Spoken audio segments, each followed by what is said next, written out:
Bonjour bien-aimés dans le Seigneur, donc c'est une joie, un plaisir, une bénédiction d'être avec vous en ce jour pour partager la pensée et donc la parole de l'Éternel notre Dieu. Nous avons vraiment aimé vos réactions et vos commentaires sur certains des sujets les plus importants que nous avons donc eu à traiter lorsque nous avons commencé à vous présenter le ministère donc de l'autorité spirituelle suprême qui est Dieu, qui est le céleste. Nous bénissons tous ceux qui nous prennent en marche et nous bénissons également ceux qui auront l'occasion d'écouter et méditer avec ces portions que nous sommes en train de véhiculer. Nous avons un Dieu bon, nous avons un Dieu merveilleux, nous avons un Dieu amour, un Dieu plein de grâce et un Dieu plein de miséricorde. Voici ce qui nous permet d'ailleurs de parler de lui sans gêne, sans risque de nous tromper. Nous savons que notre Dieu que nous présentons est véritable, il est concret, il est pratique et surtout que sa parole lui coûte cher. Il jure par sa parole et il agit par sa parole. Tout ce que sa bouche dit, sa main ne tarde d'accomplir. C'est en cela qu'il est un Dieu qui accomplit ses promesses et c'est le Dieu de l'exaucer, le Dieu qui exauce. Nous bénissons l'évangéliste Kwame Timothée qui est donc avec nous un serviteur de Dieu que Dieu utilise pour des moments de prière, appelé la chambre haute. Pour vous qui avez donc l'occasion d'être en Côte d'Ivoire à Abidjan, ne manquez pas ces instants et ces moments de prière. Aujourd'hui, j'aimerais donc vous parler de quelque chose d'assez fondamental. Et vous allez trouver que cette partie ou cette explication, cette exposition de l'évangile n'est pas trop ce que vous avez été habitué à comprendre et vous avez été habitué à entendre.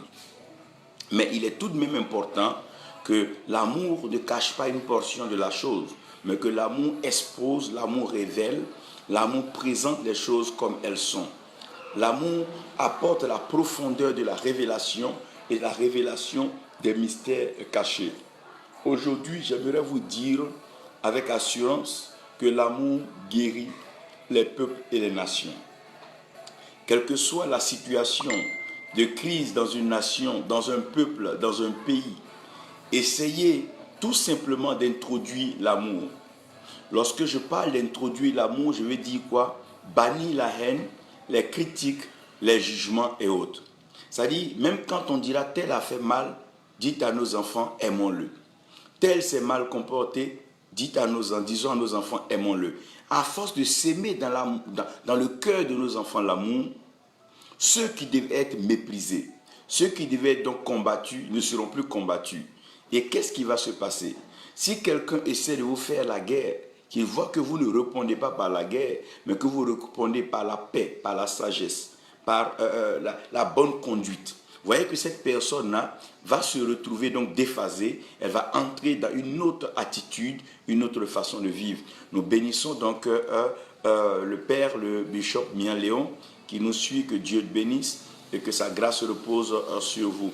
Je vous rappelle encore que nous aurons très bientôt une forme de vidéoconférence où le Bishop Mian Léon, avec bien sûr le Bishop Jean-Honoré Daoué, vont se prêter à une série de questions après des expositions et des prédications sur qu'est-ce qu'ils ont appelé la prospérité dans l'Église. Qu'est-ce qu'ils appellent l'évangile qui donc rend prospère. Pour ne pas confondre à tous ces agissements, toutes ces formes de banditisme qui ont tendance à escroquer et cumuler des biens des gens, se faisant passer pour la prospérité ou des hommes prospères. Plusieurs aujourd'hui se sont entassés des trésors sous une malédiction. Et cette malédiction se manifeste en ce sens que leurs œuvres, leurs paroles n'ont plus d'effet. Il n'y a plus de puissance. Il n'y a plus rien qui accompagne ce qu'ils disent. Mais ce n'est que donc ce qu'on peut appeler les habillages, l'apparence et tout ce que vous pouvez imaginer. Sinon, Dieu n'a pas changé. Il est le même hier, aujourd'hui et éternellement. Et Dieu veut guérir les cœurs. Dieu veut guérir les nations. Écoutez-moi très bien. Si quelqu'un résume sa vie à vous dire que Dieu est bon et que le diable est mauvais, ce n'est pas ceux qui vous disent la vérité tous les jours. Parce que Dieu est bon dans sa plénitude, Dieu est Dieu. Mais Dieu peut utiliser même le diable pour poser une action qui peut être bonne. Il peut utiliser le diable pour poser une action qui peut être mauvaise. Mais le but de tout ça, ce n'est pas l'action, mais c'est où est-ce que ça nous amène. La Bible dit toute chose concourt au bien de ceux qui aiment Dieu. Vous allez voir que dans Romains 8, Paul va dire toute chose concourt au bien de ceux qui aiment Dieu. Donc, lorsque tu aimes Dieu, il y a des choses qui concourent à ton bien. Si les frères de Joseph n'avaient pas été là pour donc creuser le puits, l'y introduire, après le faire sortir et le vendre à ces marchands ismaélites pour qu'il entraîne en Égypte, je ne vois pas comment est-ce que Joseph aurait rencontré Potiphar. Et si Joseph a rencontré Potiphar, bien que la femme de Potiphar se soit mal comportée et que Joseph se soit retrouvé en prison, je ne comprends pas comment Joseph aurait eu la révélation des rêves pour expliquer donc à Pharaon si cela n'était pas arrivé. Nous bénissons donc Silas Yao et l'évêque Moshe, que Dieu vous bénisse, que sa grâce repose sur vous. Merci donc de nous prendre et de nous suivre. Que Dieu bénisse Naomi Sabine, que Dieu vous bénisse, que sa grâce repose sur vous. J'aimerais que vous compreniez une chose. Si quelqu'un vient vous dire tout simplement que le diable est mauvais, peut-être qu'il ne serait pas en train de vous prêcher l'évangile.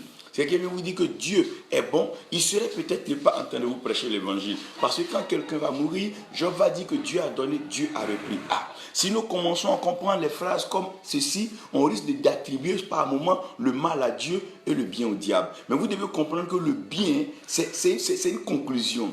C'est tout ce que nous sommes en train de vivre sur la terre doit concourir au bien de ceux qui aiment Dieu. Aujourd'hui, tu peux perdre des fidèles, mais ça va concourir à ton bien si tu aimes Dieu. Aujourd'hui, tu peux avoir même des soucis, des problèmes, mais si tu aimes Dieu, cela va concourir à ton bien. Au fait, le but de l'évangile, c'est de s'aimer dans le cœur de tout être humain, de toute créature, l'amour de Dieu. Parce que l'amour de Dieu s'est manifesté à notre endroit, en ce sens que lorsque nous étions encore pécheurs, Dieu n'avait pas encore sondé nos cœurs pour savoir si nous allons accepter ou pas, mais son amour a traduit son Fils à la croix. Donc l'amour ne tient pas compte des actes que les hommes posent. L'amour ne tient pas compte des réactions, et les réactions immédiates, les réactions du passé ou les réactions futures. Mais l'amour prend en compte tout un global, tout un tas. C'est tout ce que l'amour résume. Ce n'est pas parce que quelqu'un te donne quelque chose qu'il t'aime. Non, on peut donner des cadeaux empoisonnés. Celui-même qui te sert le poison pour que tu boives, tu aurais dit mais il t'aime. Mais quand tu serais en train de constater que c'est un poison, que dirais-tu? Évitons de juger de façon partielle. Et évitons donc de nous prononcer de façon partielle. Ce que j'aimerais que vous sachiez, j'aimerais que l'amour est toujours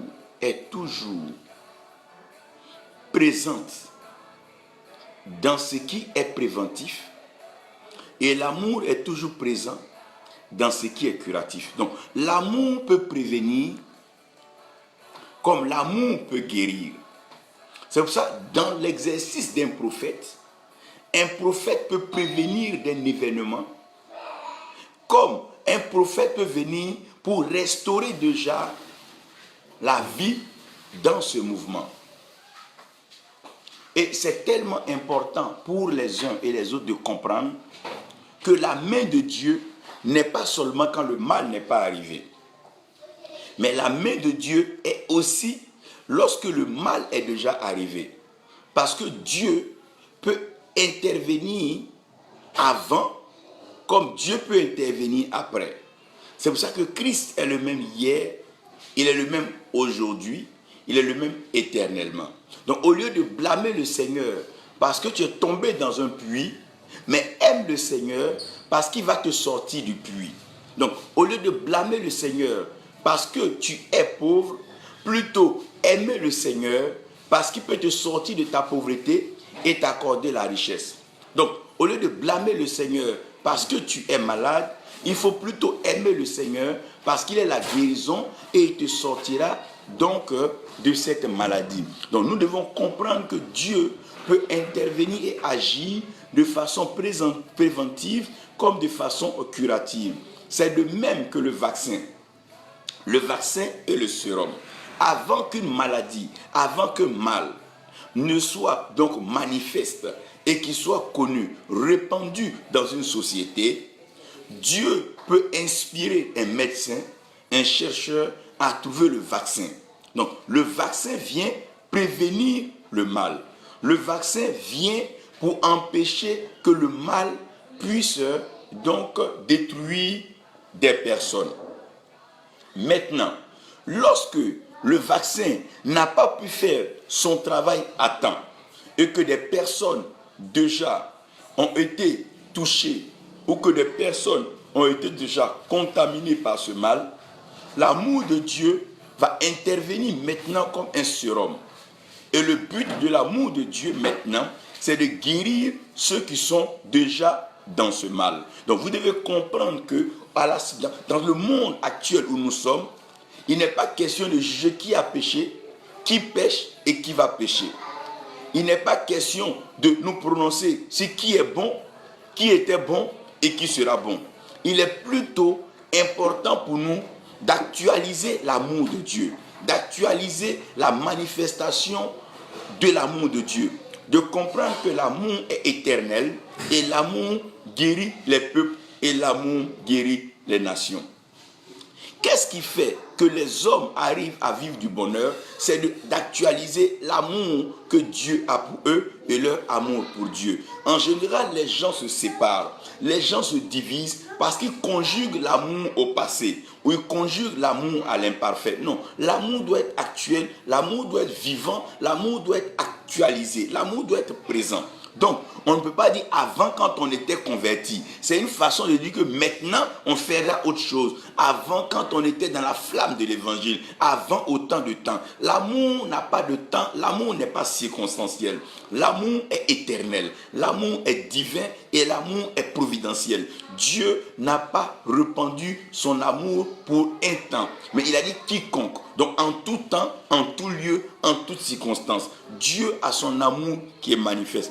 Faisons très attention en approchant l'évangile de blâmer ou de condamner des gens que Dieu est en train de sauver, ou bien de juger, de rejeter des gens pour qui Dieu a déjà étendu les bras. Nous sommes encore trop jeunes pour juger. Pour l'heure, nous devons prêcher l'évangile. Et aujourd'hui, le thème que je vais vous présenter, c'est le mystère de l'amour de Dieu.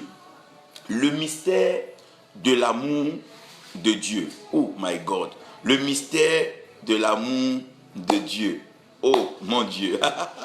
Le mystère de l'amour de Dieu. Waouh. Suivez bien. Genèse 1, 2 et 3. Donc, Genèse 1, 2 et 3. Donc, dans Genèse 1, 2 et 3, je vais vous présenter le dispositif. Donc, je vais vous présenter le dispositif et par ce dispositif, je vous expliquerai ce que le Seigneur est en train de faire. Dans Jean 3,16, je vais vous expliquer ce qui est universel et ce qui ne changera jamais.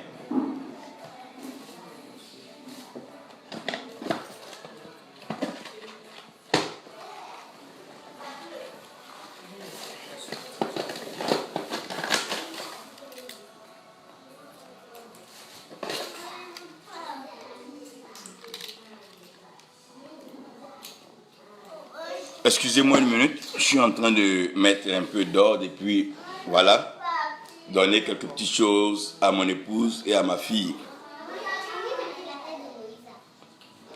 Donc, revenons un peu. Genèse 1, Genèse 2, Genèse 3, Jean 3,16 et Romains 8. Nous aurons besoin d'Exode 20, mais on ne lira pas tout ceci.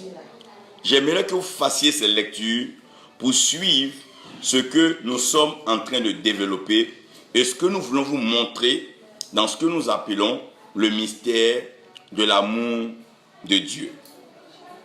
Lorsque nous regardons à l'amour, nous devons voir tout de suite le cœur. Le cœur est un organe spécial du corps et le cœur a pour but donc de dispenser, distiller, distribuer, partager le sang dans tout le corps afin que le corps ne sèche pas et que le corps ne meure pas. Donc le sang qui va dans tous nos organes va purifier, laver, traiter nos organes et même les soigner. Donc c'est par le sang que nous avons la guérison. Vous allez comprendre que quelqu'un peut avoir mal à la tête et le médecin peut lui présenter ou bien lui proposer un médicament. Ce médicament, une fois pris, va donc entrer dans le sang et le sang, dans sa distribution, va transporter donc les molécules à la tête. Donc chaque organe du corps sera guéri à partir de la distribution du sang. Donc la parole de Dieu étant dans le cœur de Dieu, Dieu va faire sortir sa parole par sa bouche. Donc la parole est dans le cœur et Dieu fait sortir sa parole par sa bouche.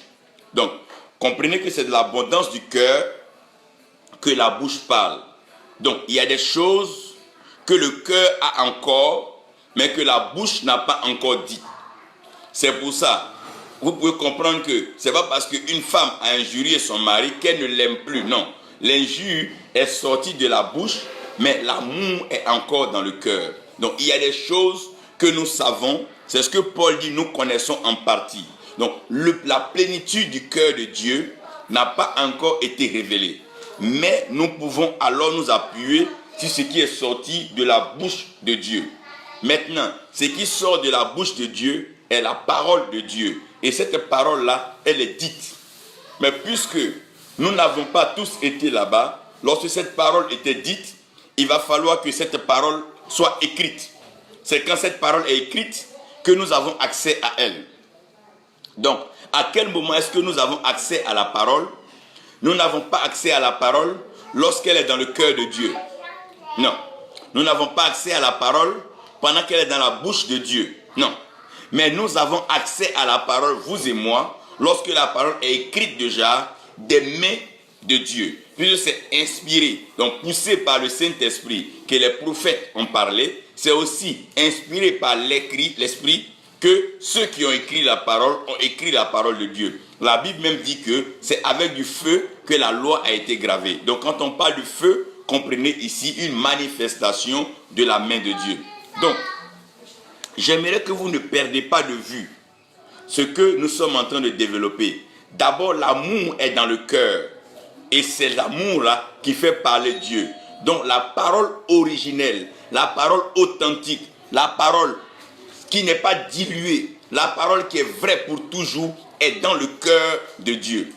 Maintenant, la parole sortie dans la circonstance, dans le temps, par rapport aux hommes qui étaient là, a été faite par la bouche de Dieu. Maintenant, les écrits de la parole, les écrits ont été donc adressés en fonction du comportement, de l'attitude du peuple. Ça veut dire que Dieu, dans son cœur, n'avait pas de loi.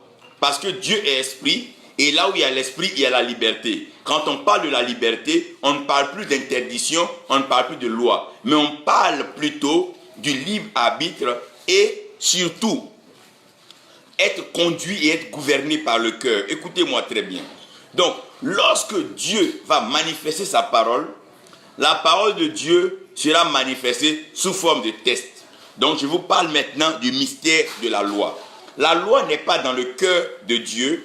La loi n'est pas dans la bouche de Dieu. Parce que la même bouche peut sortir la vie et la mort. Il dit la mort et la vie sont au pouvoir donc de la langue. Donc la vie et la mort sont au pouvoir de la langue. Alors que la loi, elle vient pour tuer et la loi vient pour détruire. Si la vie et la mort sont au pouvoir de la langue, ça veut dire tout simplement que ça ne vient pas pleinement de la bouche, mais c'est de façon partielle que ça vient de la bouche. Par contre, la main, elle peut manipuler, la main peut agir. Donc, suivez-moi bien. Le test que Dieu va être donné dans un contexte bien précis. Tout test que vous voyez, que vous prenez dans la Bible, rassurez-vous que vous comprenez le contexte dans lequel le test a été pris. Le mystère de la loi, c'est quoi? La loi est un test. Un test, bien sûr, donné à Moïse par Dieu. Dieu donne ce test-là à Moïse pour un temps précis. Pourquoi Dieu donne ce test à Moïse? Dieu donne ce test à Moïse, pourquoi? Parce que le contexte est clair. Voilà un peuple-là qui entre en alliance avec le Dieu de leur père. Ce peuple n'a de loin comme de près connu Abraham. Et Dieu a appelé Abraham sur la base de leur amitié, sur la base de leur amour. Et Dieu dit à Abraham, je rendrai ton nom grand, je te bénirai, et toutes les nations de la terre seront bénies au travers de toi. Je bénirai celui qui te bénira, et je maudirai celui qui te maudira. Donc Dieu met l'essence de la vie et de la manifestation en Abraham. Et comme Dieu va mettre cela en Abraham, voici ce qui va se passer. Les enfants d'Abraham, Dieu va dire à Abraham, tes enfants passeront 400 ans en esclavage.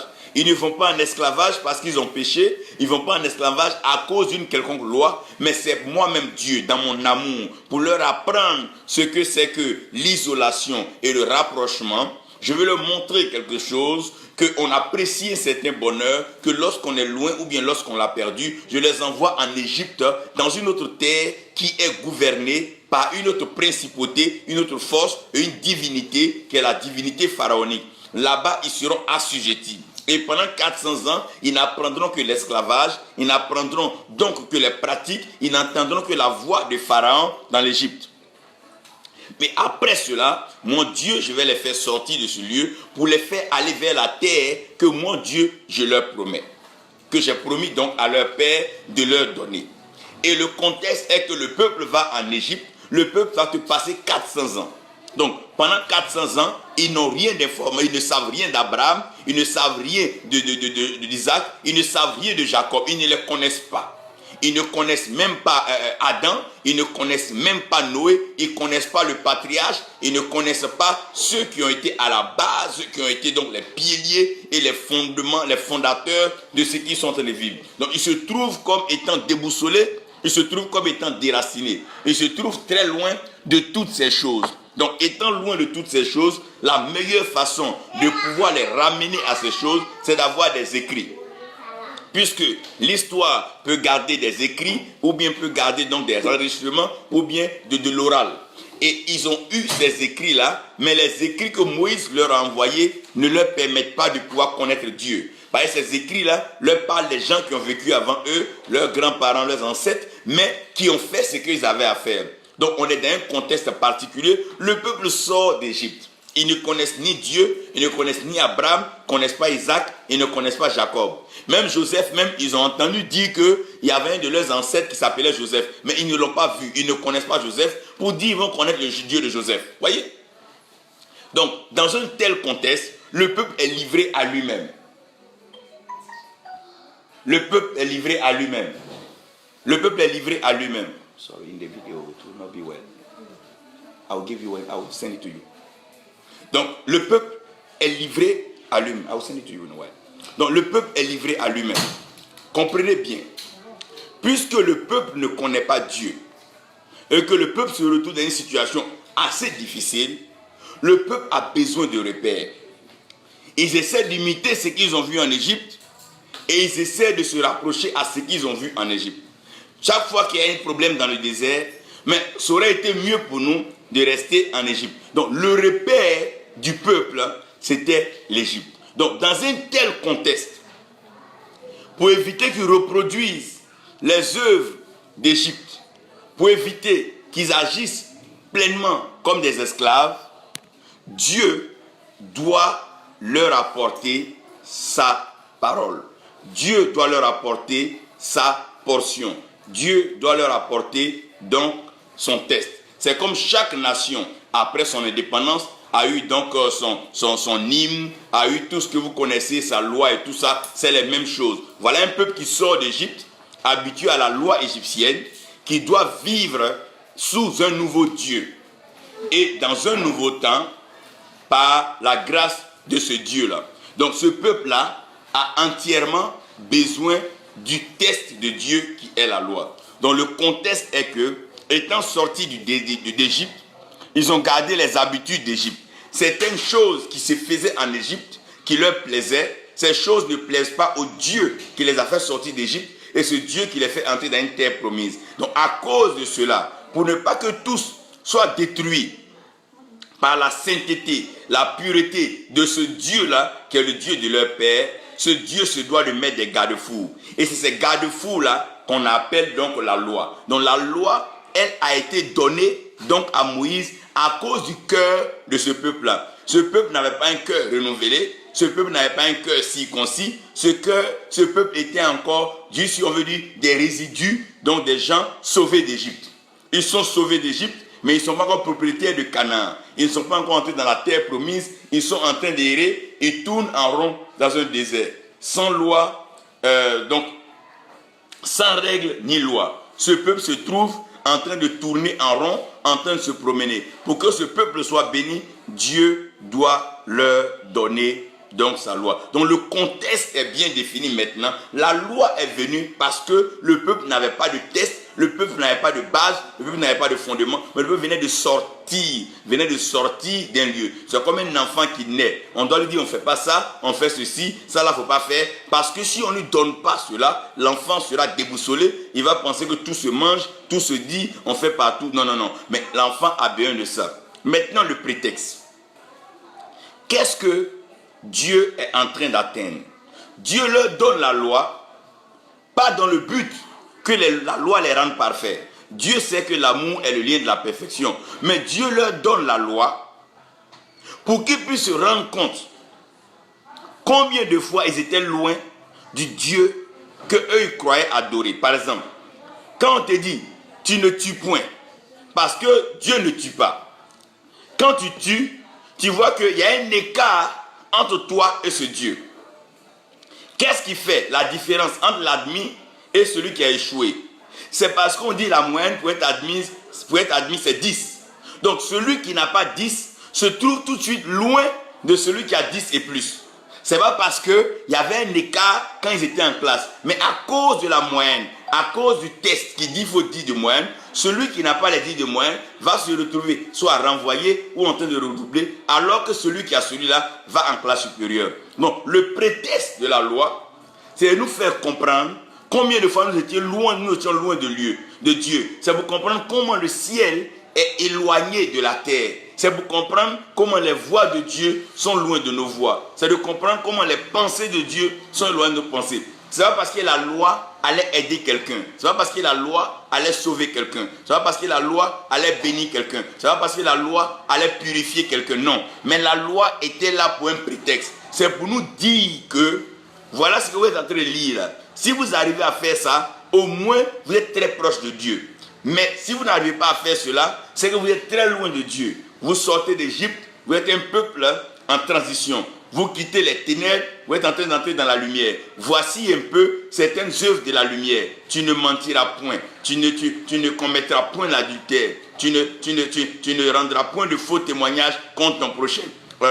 Tout ce que vous connaissez là, tu ne tueras point. Ça, c'est les lois, c'est les tests de la lumière. Dans la lumière, quand nous parvenons à la vérité, c'est des choses que nous ne faisons pas. Donc, puisqu'ils quittent les ténèbres pour aller à la lumière, ils sont dans une phase qui est à la fois mi-sombre, mi-clair. C'est ce qu'on appelle l'aurore, et en d'autres termes, le crépuscule. Dépendant si c'est la nuit qui tombe sur le jour ou le jour qui tombe sur la nuit. Donc, on se trouve là à l'aube, ou bien on se trouve quelque part là. On se trouve à l'aube parce que la nuit a duré, on s'apprête à rentrer dans le jour. Donc la loi, le prétexte de la loi, c'est de leur faire prévoir, c'est un peu en prévision de ce qu'ils vont vivre donc, dans la terre promise. Dieu est en train de leur présenter ce qu'ils vont voir et ce qu'ils vont vivre.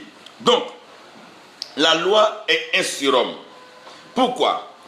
La loi est un surhomme parce que s'il n'y avait pas de loi, celui qui avait péché ne saura pas qu'il a péché. Donc quand quelqu'un a par exemple cherché la femme de son prochain, il sait que là, il est sous le coup de la loi. Et comme il est sous le coup de la loi, il va maintenant dans le temple aller voir le sacrificateur avec un animal. Donc la loi produisait en l'homme directement la conscience du péché, donc le désir de la repentance. Donc ce que Dieu veut instaurer en l'homme, puisque tu as transgressé, alors tu dois venir dans tel lieu pour pouvoir donc te repentir. Donc la loi avait pour but d'envoyer les hommes dans le temple et rencontrer le sacrificateur. Donc, puisqu'il n'y avait pas de culte au quotidien,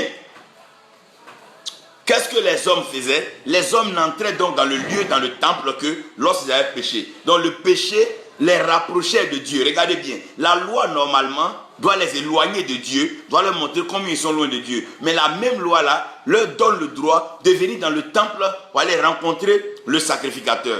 Et le rôle du sacrificateur, c'est de prendre l'animal qu'ils ont envoyé et celui qui a péché mettra sa main sur l'animal et il confessera son péché, il dira ce qu'il a fait de mauvais et ce que la loi dit. Donc puisqu'il a offensé la loi, il a transgressé la loi, il mérite la mort. Donc quand il va mettre maintenant sa main sur l'animal, qui va prononcer maintenant ce qu'il a fait, qui va se confesser, il va se repentir, le sacrificateur maintenant va tuer, il va tuer cet animal. Et en tuant cet animal, il va asperger le sang de l'animal. Quand il asperge le sang de l'animal, ça veut dire que celui qui a commis le péché là, au lieu que le péché le tue, il ne va plus mourir, mais cette fois-ci, il est donc acquitté. Donc, la loi vient jouer le rôle là d'un sérum.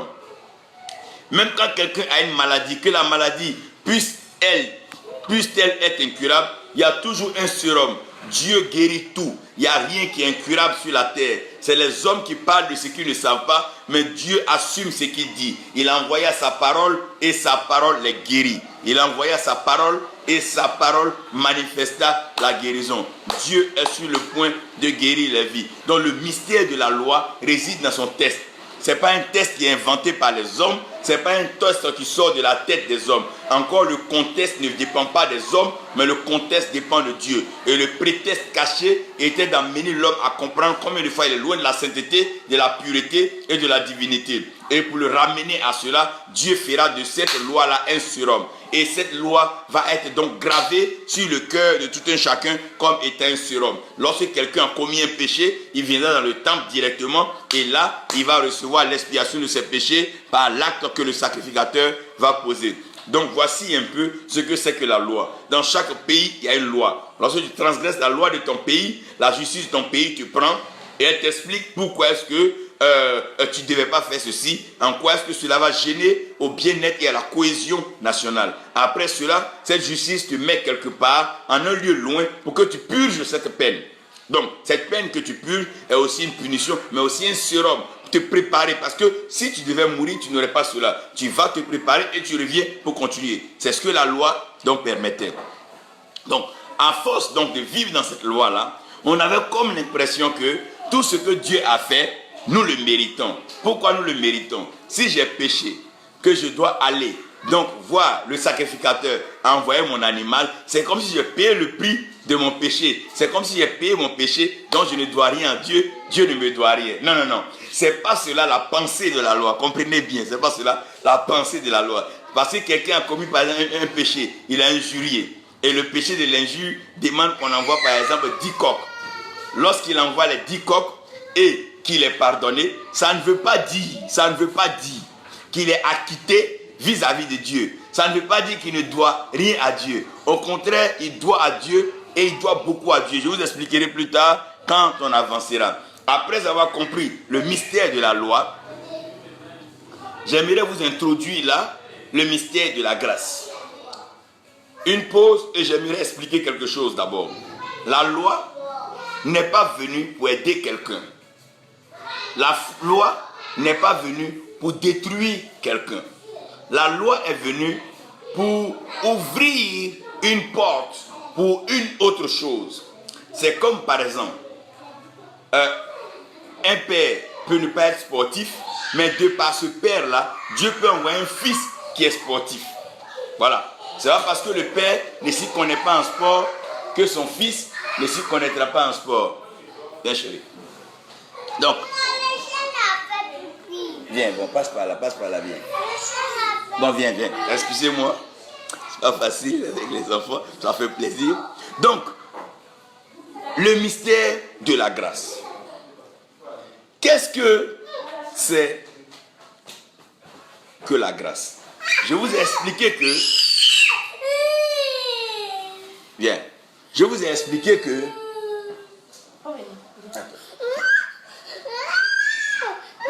Non, ne pleure pas. Allez, regarde, salue les papas, salue les tontons. Allez, salut. Fais pas ta bouche. Allez. Donc, je vous ai expliqué que dans le cœur de Dieu, la parole de Dieu à l'origine était dans le cœur de Dieu. Et quand la parole sort de par la bouche de Dieu, il y a certaines choses dans le cœur de Dieu qui ne sortent pas directement dans la bouche de Dieu. C'est de l'abondance du cœur que la bouche exprime. En d'autres termes, la bouche exprime l'excès et le surplus. Mais il y a encore quelque chose dans le cœur que la bouche n'a pas exprimé. C'est comme une femme qui est fâchée avec son mari, qui l'injurie, c'est pas parce qu'elle l'aime pas. Mais là, ce qui a débordé, c'est peut-être la colère, ce qui a débordé, c'est un peu le mécontentement. Mais quand elle exprime cela, ça ne veut pas dire qu'il n'y a plus rien là. Donc quand Dieu exprime la loi, quand Dieu donne la loi à Moïse, ça ne veut pas dire que Dieu n'a plus d'autres tests. Non, la loi est un test, bien sûr, dans un contexte précis, pour le prétexte que Dieu voulait montrer à l'homme pourquoi l'homme était loin de lui et comment l'homme pouvait se rapprocher de lui. Mais dans tous les cas, Dieu avait prévu les sacrificateurs pour qu'en cas où la loi était transgressée, on pouvait corriger cela dans le temple de l'Éternel.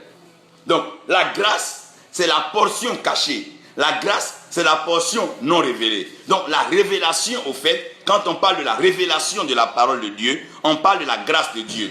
Parce que c'est le côté caché de l'iceberg. Donc, on ne voit la loi comme étant l'iceberg. Mais le côté caché, le côté enfoui, le côté qui est même meilleur, je veux dire même le côté le plus cossu, c'est la grâce. Donc, pendant que les hommes sont en train de tergiverser, s'emmerder, s'injurier, se blâmer, se condamner, en tenant compte de la loi, mais Dieu avait caché, oh my God, la révélation. La révélation, c'est la grâce. Tu ne peux pas avoir accès à la révélation si tu n'as pas la grâce. On a accès à la révélation par la grâce de Dieu. Le commun des mortels peut lire le texte sans découvrir la grâce. Mais seul celui qui a la grâce de Dieu peut trouver la révélation. Parce que la révélation est pour celui qui vit, mais la loi est pour celui qui périt. Oh mon Dieu, les hommes périssent parce qu'ils lisent la loi, mais ils n'ont pas la grâce de voir la révélation. La Bible dit que le salaire du péché, c'est la mort, c'est la loi. Mais la grâce dit le don gratuit de Dieu. Donc le don gracié de Dieu, le don révélé de Dieu, c'est la vie éternelle en Jésus-Christ, notre Seigneur et notre Sauveur. Donc la grâce, c'est la portion cachée. La portion, la Bible dit, c'est un plaisir pour Dieu de cacher les choses. Mais Dieu cache quoi? Dieu cache sa grâce. Parce que s'il expose sa grâce à des gens immatures, des gens qui n'ont pas été exposés à la loi, ils vont abuser donc de cette grâce-là. Paul dit, est-ce parce que la grâce a été manifestée que je me donnerai volontiers au péché, ou je livrerai mes âmes au péché? Non, Paul dit alors, loin de là, sinon je ne comprends même pas la grâce. La grâce est une révélation. Quelque chose de caché, qui était là, mais que personne ne voyait, que personne ne connaissait. Comme dans le jardin, il y avait l'arbre de la connaissance du bien et du mal, qui était l'arbre donc de la loi. Il y avait aussi l'arbre de la vie, qui était l'arbre de la grâce. Donc dans le jardin, il y avait le logos et il y avait le réma. Il y avait la parole et il y avait sa révélation. Mais David dit, c'est la révélation de ta parole qui m'éclaire. Le mystère de la grâce, c'est le mystère de la révélation, c'est le mystère de l'éclairage, c'est le mystère de l'illumination.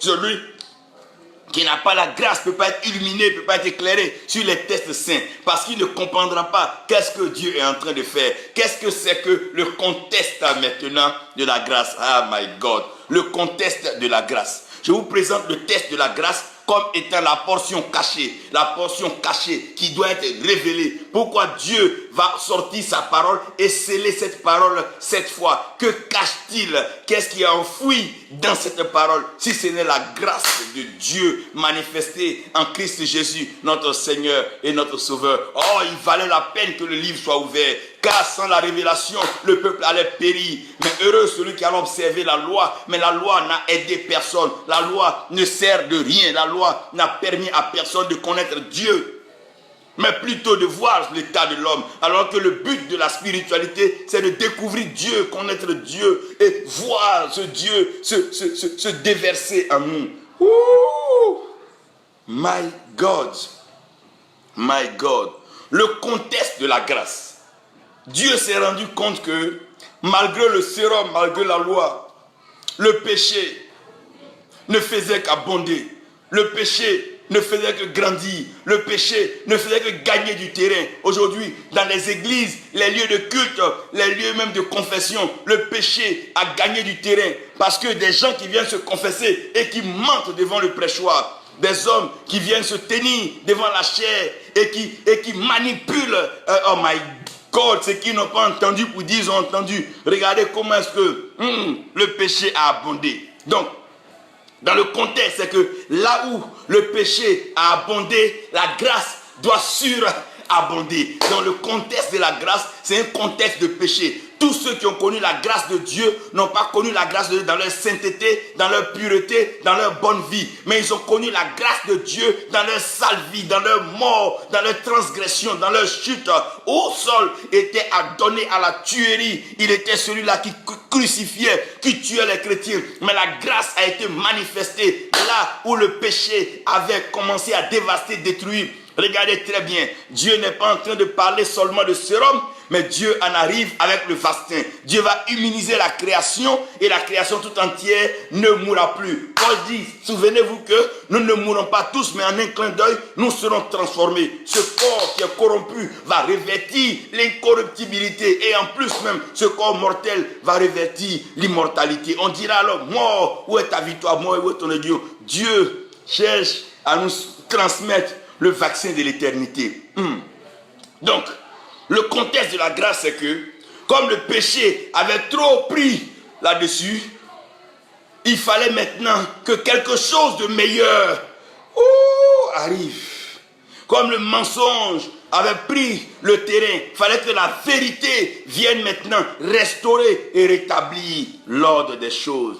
Le contexte de la grâce, c'est quand le péché a abondé. Le contexte de la prospérité, c'est quand la pauvreté a gagné le dessus. C'est quand il n'y a plus rien à manger, où on se dit, Dieu, où es-tu? C'est là que Dieu révèle la prospérité dans l'âme. C'est là que Dieu révèle les richesses.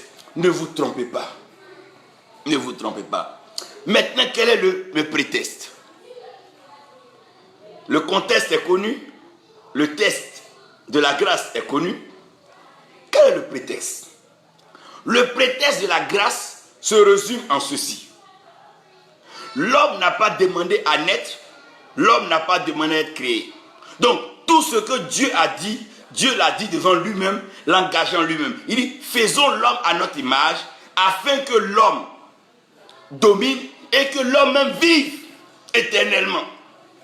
Donc, si l'homme n'arrive pas à dominer et à vivre éternellement, l'homme ne serait pas menteur. L'homme, dans tous les cas, a été créé. Mais c'est le concepteur, le créateur, qui se trouve en difficulté. Lorsque Mercedes fabrique une voiture et que le Mercedes te dit la garantie ou bien la durée de vie de cette voiture, c'est au moins 5 ans. Si avant 5 ans, la voiture se gâte, mais c'est Mercedes qui doit te dédommager. Donc Dieu se met dans la position du créateur pour recréer le système. J'ai créé l'homme à mon image et à ma ressemblance. L'homme chute dans le jardin. Est-ce parce que l'homme chute dans le jardin que je ne suis plus Dieu? Ou parce que je ne suis plus amour? Est-ce parce que l'homme a péché que je ne peux rien faire pour l'homme? N'y a-t-il plus de solution pour celui qui est condamné? N'y a-t-il plus de porte pour celui qui est appauvri? N'y a-t-il plus de porte pour la femme stérile? N'y a-t-il plus d'espoir pour un pays qui est passé par des guerres civiles? N'y a-t-il plus d'espoir pour un homme qui est croupi en prison? N'y a-t-il plus d'espoir, oh mon Dieu, pour celui qui est malade, qui est affligé? N'y a-t-il plus d'espoir pour celui qui a le VIH, qui a le sida? N'y a-t-il plus d'espoir pour celui qui my God, a été frappé et fouetté par une malédiction de la sorcellerie? S'il n'y a plus d'espoir, alors montrez-moi l'omniprésence de Dieu, montrez-moi l'omniscience de Dieu et montrez-moi l'omnipotence de Dieu. Alors le prétexte, c'est que il va falloir que je rende la chose dure. Quand je la rends dure, tous les hommes se tournent vers moi, comme le héros. Et quand j'interviens, la louange, la gloire, les acclamations me reviennent. La Bible dit, gloire soit rendue à l'agneau. Pourquoi? Parce que l'agneau a rendu possible ce qui était impossible aux autres. Le lion n'a pas pu ouvrir le livre, ni l'aigle, malgré ses voltiges. Mais gloire soit rendue à l'agneau. Frère, ne croyez pas que le péché affaiblit Dieu. Le péché n'affaiblit pas Dieu. Le péché ne tue pas Dieu. Le péché n'appauvrit pas Dieu. Le péché ne rend pas Dieu malheureux. Dieu reste Dieu. My God, Dieu. Il reste Dieu. Au contraire, là où le péché a abondé, la grâce doit surabonder. Là où la pauvreté a abondé, la richesse doit surabonder. Là où la malédiction a abondé, la bénédiction doit surabonder. Le prétexte, je rends le jeu injouable. Et quand personne ne peut jouer, alors je joue, je marque le but. Dieu avait prévu la création à un match, à une finale, où personne ne pouvait marquer le but. Il a placé la croix, apôtre, prophète, voyant, visibilité, conseiller, coach. Personne ne pouvait aller à la croix et se donner. Au moment où la terre était en proie à la destruction totale, voici que sort de l'univers, de l'éternité, le Fils de Dieu, le Fils de l'homme, l'agneau qui ôte le péché du monde et qui va à la croix et qui se livre. Voici le test de la grâce. Et quand il va se livrer, quiconque croit en lui, my God, oh my God, ne meurt plus et ne périt plus, mais aura la vie éternelle. Quel prétexte! Ça valait la peine. Oh, Christ, tu as bien fait d'être venu. Waouh! La crucifixion, ça valait la peine et ça vaudra toujours la peine. C'est pour ça que nous ne cesserons jamais de prêcher ce Jésus, ce Christ crucifié, mais encore bien, mais mieux ressuscité et qui est assis à la droite du Père. Car ce qui était impossible à la loi, impossible aux hommes, a été rendu possible en lui et par lui. La grâce est comme le vaccin. Le vaccin, c'est que quand Dieu créait l'homme, Dieu a soufflé en l'homme le souffle de vie. Et le souffle de vie n'était pas le souffle de l'homme, mais le souffle de Dieu. Et comme Dieu est immortel, son souffle est immortel. Il avait déjà vacciné l'homme. Il avait déjà injecté le vaccin de l'immortalité en l'homme. Il a déjà vacciné l'homme avec l'immortalité. La maladie peut venir, mais tu es immortel. Les accidents peuvent venir, mais tu es immortel. Parce qu'il avait déjà vacciné